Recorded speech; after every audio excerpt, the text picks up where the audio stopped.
इसी वाले से माहिर कानून वक्कास मीर ने हमें ज्वाइन किया। सर बहुत शुक्रिया बोल को वक्त देने के लिए।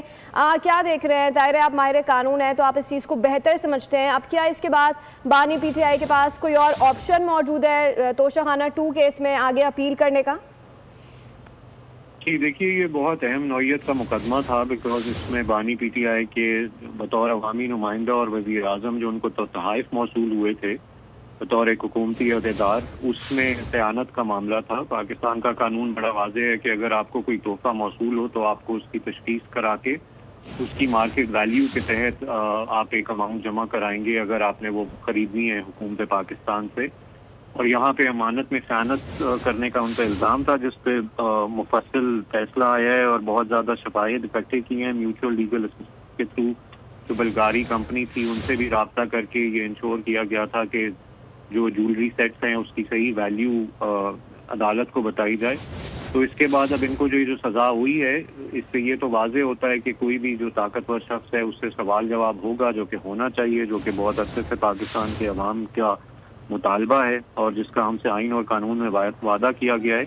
और बिल्कुल आपके सवाल का जो जवाब है अपील से रिलेटेड वो यही है कि पाकिस्तान का कानून हर एक शख्स को ये हक देता है कि वो आइन और कानून के तकाज़ों के मुताबिक जब कार्रवाई हो जाए और एक फैसला आता है ट्रायल कोर्ट का तो उसके पास अपील का हक भी होता है, जो कि ये इस्तेमाल करेंगे और उसके बाद अदालतें उस फैसले का जायज़ा लेके सुनवाई करके उस पर अपना अगला हुक्म सादिर करेंगी।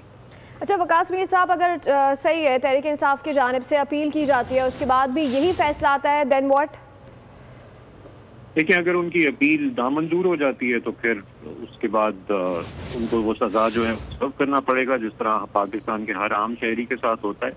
अपील के आमतौर पर आपके पास एक नहीं तो 2 एवेन्यूज अवेलेबल होंगे। लोग पहले हाई कोर्ट जाते हैं, उसके बाद वो सुप्रीम कोर्ट में अपील करते हैं।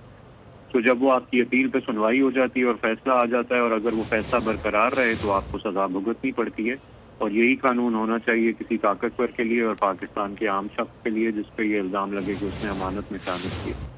अच्छा वकास मीर साहब, एक और बात है कि 10-10 साल कैद की सज़ा सुना दी गई है लेकिन मजमूई तौर पर 17 साल की कैद हुई है दोनों को, तो इस चीज़ को किस तरीके से एक्सप्लेन करेंगे?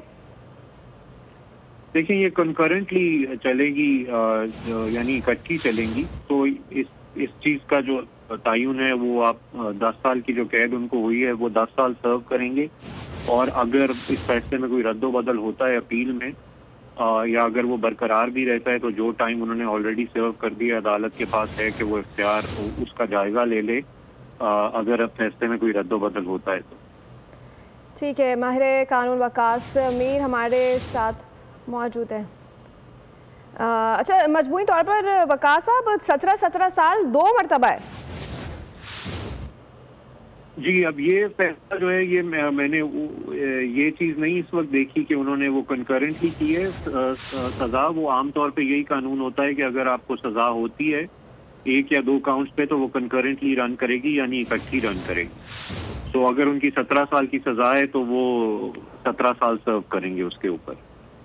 ठीक है, अगर 17 साल की सज़ा है तो 17 साल सर्व करेंगे। माहिर कानून वकास मीर हमारे साथ मौजूद से बहुत शुक्रिया बोल को वक्त देने के लिए। अपने नाज़रीन को इस हवाले से अपडेट कर रहे हैं।